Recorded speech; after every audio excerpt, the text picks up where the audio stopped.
Hola, ¿qué tal?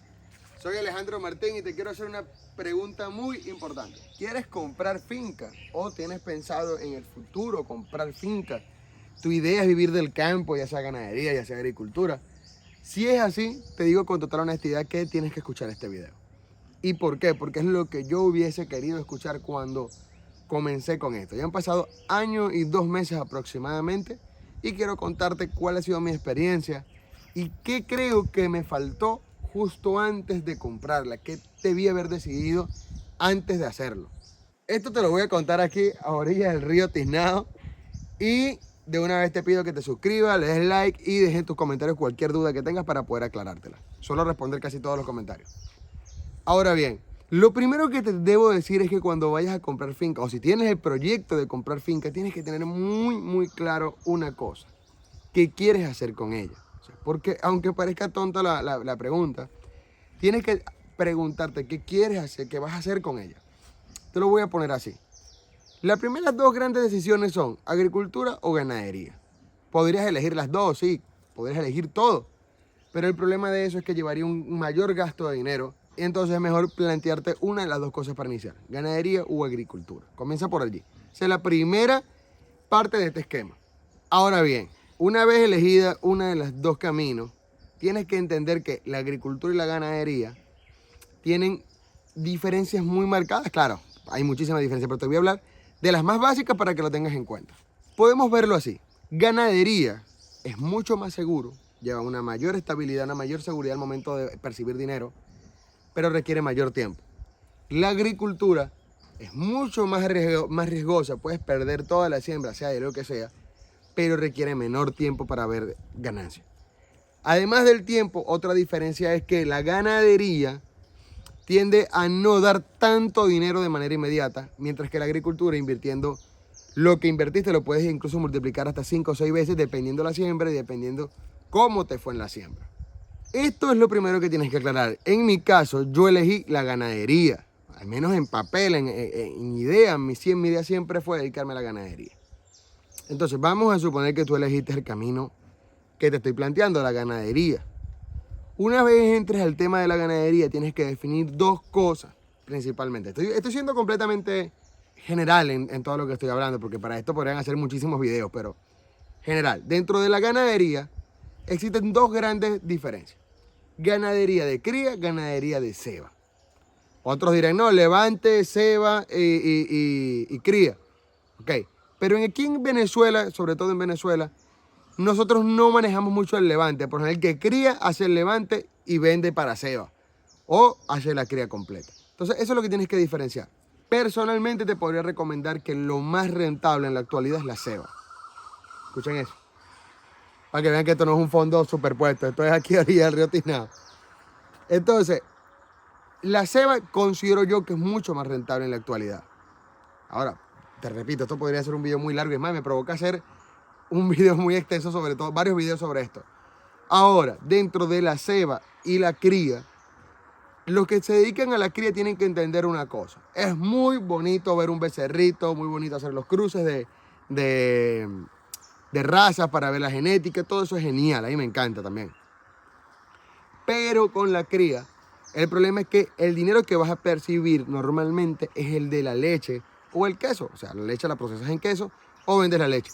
Y esa parte, sinceramente, es muy lento. Probablemente te dé solo para pagarle al obrero. Y eso dependiendo de la cantidad de animales que tengas. Otro me dirá, no, pero es que puedes dedicarte a la leche a nivel de tener mucho. Sí se puede, sí se puede. Pero estamos hablando de grandes inversiones. Yo aquí estoy dando consejos para una persona que no tenga mucho dinero para invertir. Que somos la mayoría. No tenemos miles y miles de dólares para eso. Entonces, bueno, vamos con esto. La ceba es lo que yo elegiría. En un principio eso fue lo que elegí. Pero ya ustedes saben obviamente lo que sigue en el canal, que no estoy cebando ganado. Pero quiero contarles cómo fue el proceso. De entre la ceba y la cría elegí la ceba, porque sigo diciendo que me parece la más rentable. Entonces, ¿qué pasó? Compro la finca. La finca ya estaba cercada perimetralmente. Tiene aquí está el motor. Lo que quiere decir que tenemos agua siempre para regar. Verano, invierno, siempre hay agua. Y eso te da una gran calidad de pasto. Esto estaba todo sembrado de pasto. Entonces ya teníamos cierto avance a nivel de la ceba. ¿Cuál es el gran problema de la ceba? Que obviamente tú quieres que el animal dé el mayor rendimiento posible. Y se puede hacer en una finca de esta dimensión, que son apenas 12 hectáreas de pasto. O eran 12 hectáreas de pasto. Se podría hacer. Yo he visto casos en que llegan a tener hasta 100 animales en una finca así. Pero ¿qué pasa? Obviamente con mucha suplementación, porque no se van a alimentar con ese pasto. Pero como los bovinos son rumiantes, necesitan comer algo de pasto. Aunque los suplementos siempre necesitan algo de pasto. Ahora, aquí vamos otra división más para elegir en cuanto al pasto. Saben que esto de la ganadería de verdad es muy extenso. Vamos con otra división. Ya elegiste que entre la ganadería de cría y la ganadería de ceba te fuiste por la ceba. Ahora en la ceba vas a elegir si vas a tenerlos entabulados, semi-entabulados o a libre pastoreo. Aquí vienen tres grandes problemas. Yo diría que va así. Aquí comenzamos con la entabulación, el cual requiere una gran inversión inicial. Seguimos con el semi-entabulado y por último el de libre pastoreo o extensivo, como otros le llaman. Y así va disminuyendo el dinero. Entonces la mayoría de los que estamos en Venezuela nos vamos por el pastoreo. Entonces, si vamos al pastoreo, claro, no estoy diciendo que no se le va a dar alimentación, suplementación, pero nos vamos a basar en el pastoreo primero, porque no tenemos las instalaciones como para tener al animal bien resguardado en entabulación. Ahora vamos, ya viendo esto, habiendo dicho esto, tenemos el pasto allí sembrado, tenemos una buena calidad de pasto y tenemos dos opciones más. Sacamos el animal a pastorear o lo dejamos encerrado y le llevamos el pasto. ¿Cuál es el gran problema aquí? Que si le llevamos el pasto al animal, tenemos que tener obreros que lo hagan de la mejor manera, porque requiere un esfuerzo. ¿Qué pasa? Que aquí lamentablemente en el llano no se pagan mucho a los obreros y los obreros se rehúsan a hacer ese tipo de trabajo. Y si lo hacen, te aseguro que no han pasado 2 meses cuando te van a dejar el trabajo y se van a ir. Entonces eso es una complicación. Y el soltar el animal al pastoreo, que es la opción que yo había elegido en mi cabeza, es viable siempre y cuando se haga una muy correcta separación de potreros. La división de potreros es fundamental. ¿Qué pasa con esto? Que ahí viene otra inversión más. Para tú poder hacer la división de potreros, tienes que invertir en cerca. La más económica vendría siendo la cerca eléctrica. Podrías dividir muy bien en cerca eléctrica o bien hacer algo que los colombianos hacen muy bien, porque lo he visto en muchos videos de colombianos, que tienen las cercas móviles. Pero ahí volvemos a lo mismo, las cercas móviles requieren un empleado que de verdad valga la pena, porque se usa el pastoreo de ultra alta densidad, por ejemplo, y hacen que tengan que mover las cercas hasta 12 veces en un día. Y son muy pocos los obreros que lo van a hacer. De hecho, hace unos días hablé con una persona que tiene una finca bastante tecnificada, aquí cerca, aquí en Guárico, y él me dice, mira, el problema de eso, yo tengo mis cercas móviles, pero uno llega y gasta plata capacitándolos, porque no cualquiera lo sabe hacer, aprenden a hacerlo, y viene otro dueño de finca y se lo lleva porque ya la persona sabe hacer ese tipo de pastoreo.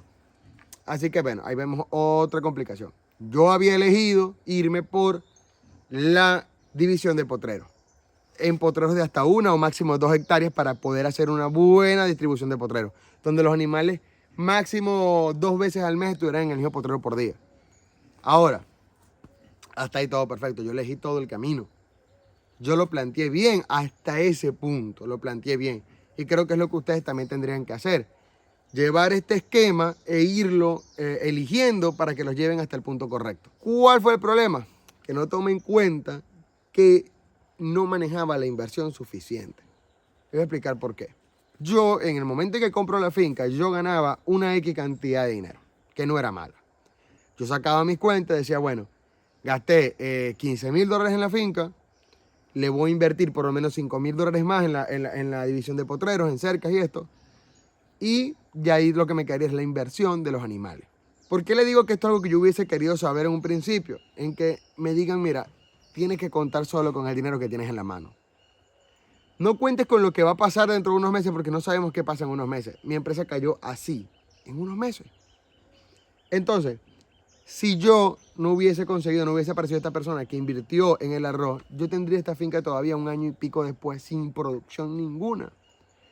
Porque mi plan estaba perfecto, pero no contaba con que cualquier cosa puede pasar y no me alcanzó el dinero para invertir en ganadería. ¿Por qué? Porque la ganadería tiene listo la inversión inicial, que son los potreros, después aquí donde vas a tener los animales, que si la manguita para vacunarlos, un montón de cositas. Y aparte de eso, la inversión del animal, que por lo menos en promedio puede ser más caro, puede ser más barato, pero hablemos de $300 como mínimo por cada animal de 200 y pico kilos. Entonces, $300 por animal, para que sea rentable, deberías meter por lo menos unos 30 para que le veas algo de rentabilidad. Entonces ya serían, ¿qué? $9,000, $10,000 en animales, más la suplementación son por lo menos 11,000, 12,000. Tienes que tener por lo menos $15,000 disponibles, más aparte de lo que ya gastaste en la finca. Entonces ahí es donde la cosa se viene a ver complicada económicamente hablando. Ahora, ya te planteé todo el camino, el esquema que yo me hice desde un principio. Y ahora te voy a decir cuál creo yo que debí haber hecho en un principio. O sea, si yo volviera en el tiempo, ¿qué hubiese hecho yo? Parece loco lo que voy a decir, pero yo lo primero que hubiese hecho era no comprar finca. Y van a decir, ¿qué? ¿Pero qué? ¿Se arrepintió? No, no me arrepentí. Pero lo primero que hubiese hecho yo era no comprar finca, sino alquilar finca. Es lo primero que yo hubiese hecho. Pero porque ya tengo una experiencia que no tuve en su momento. Yo hubiese alquilado una finca. ¿Qué pasa? Alquilaba una finca no, o alquilaba unas tierras o lo que sea. Alquilaba. Le estoy diciendo que yo gasté $15,000 en esta finca. Sí, es verdad que una parte fue fiada, pero bueno, yo gasté $15,000. Yo fuera alquilado la tierra, se podía alquilar incluso por porcentaje con el dueño de la tierra y así no tendrías que ni siquiera gastar de tu bolsillo el alquiler. O podrías alquilar por un precio fijo, que normalmente si estamos hablando, se alquila por ciclo de siembra, por ejemplo, y sale como a $100 por hectárea. Pero el punto es que fuera alquilado y ya los 15,000 que me gasté hubiesen pasado tal vez a $1,000 nada más. Sáquenlo por ahí primero. Lo segundo, no me hubiese ido con la ganadería, no al iniciar. Porque, hey, repito una vez más, estoy hablando, este video es para personas que quieren iniciar y no tienen suficiente capital. Porque si tú tienes para meter 1,000 cabezas de ganado, comprar una finca, bueno, ya eso es diferente, ahí me quedo callado. Pero estoy hablando de las personas del común como yo, que como pudieron, es más, y hasta por encima de lo común, porque no cualquiera tiene para invertir $15,000 o $20,000. Pero vamos a hablar de lo que el que pueda aspirar a algo similar. ¿Qué pasa? Alquilaba las tierras y sembraba. Sembraba. ¿Por qué sembraba? Porque la siembra me da una velocidad de obtener dinero. O sea, es mucho más rápido, es mucho más fuerte también, requiere más conocimiento. Pero bueno, para eso tú buscas a las personas que tengan el conocimiento, que no es tan difícil conseguirlo. En el llano hay muchísima gente que tiene el conocimiento, mas no tiene la capacidad de inversión. Ahora, yo fuera a buscar a una persona y sembraba. ¿Qué sembraba? Me iba por agricultura y sembraba un rubro que sea de ciclo no tan largo. El arroz, por ejemplo, es de 4 meses, el melón es de 2 meses, el ají creo que es de 3 o 4 meses también. Fuera sembrado algo así que no me requeriría mucho tiempo.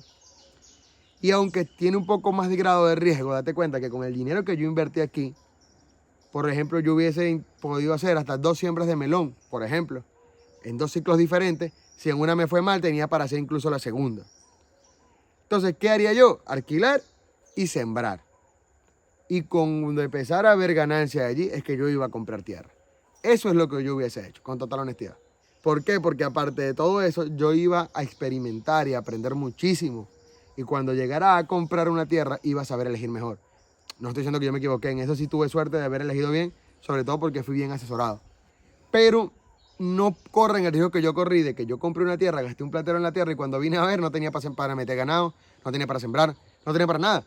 Y esta tierra de verdad hubiese sido un total desperdicio a día de hoy si no fuera porque ese arroz está sembrado y en un mes ya deberemos estar cosechando. Pero a eso es lo que yo quiero transmitirles en este mensaje, lo quiero transmitirles eso. No pensemos tanto con el corazón, sino que saquemos la cuenta, usemos el cerebro.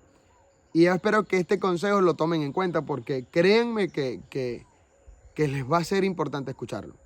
Incluso, estoy hablando de alquilar, pero muchos de nosotros tenemos familias con finca y tal, que tú le pides prestado 2 hectáreas, 3 hectáreas, y le das algo cuando termines y no te van a decir que no. El llanero no es así, el llanero suele ayudar bastante. Entonces, si ustedes quieren un video donde yo pueda explayar, creo que es la palabra, expander todo este conocimiento, para incluso hacérselo como por ejemplo, todo lo que les mencioné en esta, cada vez que elegía algo, que eso corresponde cada uno para un solo video. Cada uno es un video en sí. Porque cuando hablo de qué tipo de ganadería elegir, bueno, me podría extender hasta varios videos. Entonces, si quieren eso, díganmelo en los comentarios y lo voy a hacer. Porque quiero de verdad aportarles algo de valor y esto me parece tan interesante, el hecho de que a veces cometemos errores, errores que en el momento no se ven, pero como en la ganadería y la agricultura, en la siembra, en el llano, todo se ve a largo plazo, termina afectándote el rendimiento a largo plazo sin darte cuenta. Entonces, espero esto les haya dado un poquito de entender lo que quiero decir, porque la verdad resumí todo. Pero si quieres más contenido como este, dímelo y te explico todo de mejor manera. Entonces, nos vemos en el próximo video.